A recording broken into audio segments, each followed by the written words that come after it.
Erabakitzen duzu zure gaixoaldiak kontatzea sustaturen bidez. Bai, orduen 2002 urtea izan zen, orduen minbizia aurkitu zidaten, eta erabaki nuen, nola idazten ari nintzen sustatun, pentsatu nuen, ona izango zala sustatun kontatzea ze gertatzen ari zitzaidan, ezta? Eta horrelaxe egin nuen, eta sekulako erantzun zaparra jaso nuen, eta kontua da, niretzat niri ere oso ondo etorri zitzaidala, esperientzia berri bat nik uste dut ireki genuela sustatun horrekin, beste erabateko historia sartu genuelako, ezta? Eta gainera jenteak erantzun egiten zuen, onkitu egiten zelako, eta hor ikusi nuen blogak zelako potentzia zeukaten, ezta? Hor, eta gero Euskaldunen egunkaria itxi zutenean. Orduen ere, geratu ginen umezurtz, eta nolabait jente askok sustatura jo zuen apur bat konpensatzeko momentu hartan zegoen utxunean, ezta? Eta erantzun ordua, ehunka erantzun jasotzen ziren sustatun, eta bizi egon zen ahora. Zergatik erabakitzen duzu? Erabaki nuen nik sasoi baten Arrasate presen nenbilela, orduen puri-purian zegoen iesaren kontua, zigarena, arazoa. Eta ni estatu batuetatik eta Kanadatik nentorren, eta konturatu nintzen han eta hemen oso modu desberdinetan tratatzen zala zidaren kontua, iesaren kontua. Hemen zegoen informazio falta ikaragarria, eta orduen, eta ikusten nuen gainera jente asko hiltzen ari zala momentu hartan. Eta orduen saiatu nintzen, baten bat bilatzen, hitz egin ziezagun gaixo bat, bilatzen, hitz egin ziezagun denoi, irakurleoi, bere esperientziari buruz. Ze ikusita nengoenan Ipar Ameriketan gaixotasunak arpegi badaukanean, orduen nolabait humanizatu egiten dela eta hurbildu egiten zaigula arazoa.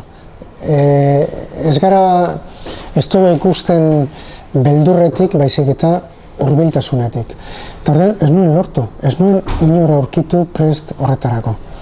Gero, utzi nuenien Arrasate pres, egon zen Patxi Salaberri, ezta?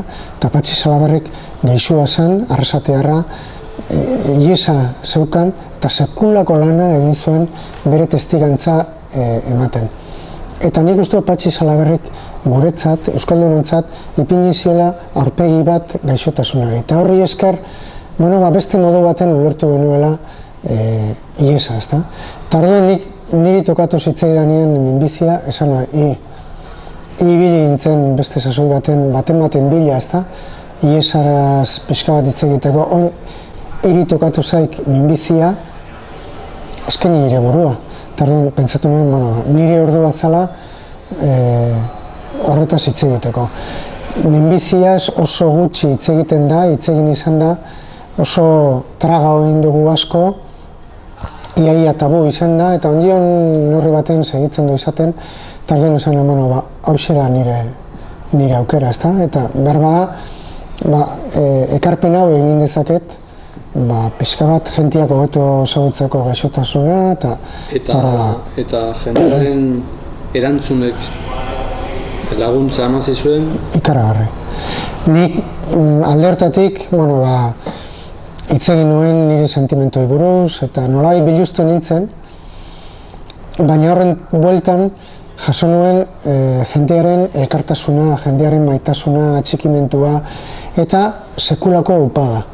Orduen nik irabazi nuen askoz bere gehiago bueltan eman nuena baino. Niretzat hori izan zen horrek sekulako adorea eman zidan aurrera egiteko. Jentiak handik eta hemendik aupa jose eta eutxi, eta hori niretzat zen ikaragarria. Eta niretzat hori zen beste feedback izugarria. Hori ikusten zen internet bidezko komunikazioare beroa izan daitekela, guk bero egiten badugu. Euskal txerrindulari batentzako turmaleta igotzen duen animoa bezalako orduan. Bai. Nik beti diot batzuk galdetu izan didate, ezta, zelan okurritu zitzaizun piluztia. Bueno, ni piluztu nintzen, lehenengo eta behin, gaixotasunak biluztu ninduelako ni. Eta minbizia daukasunean eta alan daukasunean, ja biluztuta zaude. Orduan alperri da, itxurak egitea, eta orduan nik asumitu nuen biluzi nengoela, eta nengoen moduen azaldu nintzen jendearen aurrean, ezta. Baina horrek bueltan eman zidan asko zere gehiago.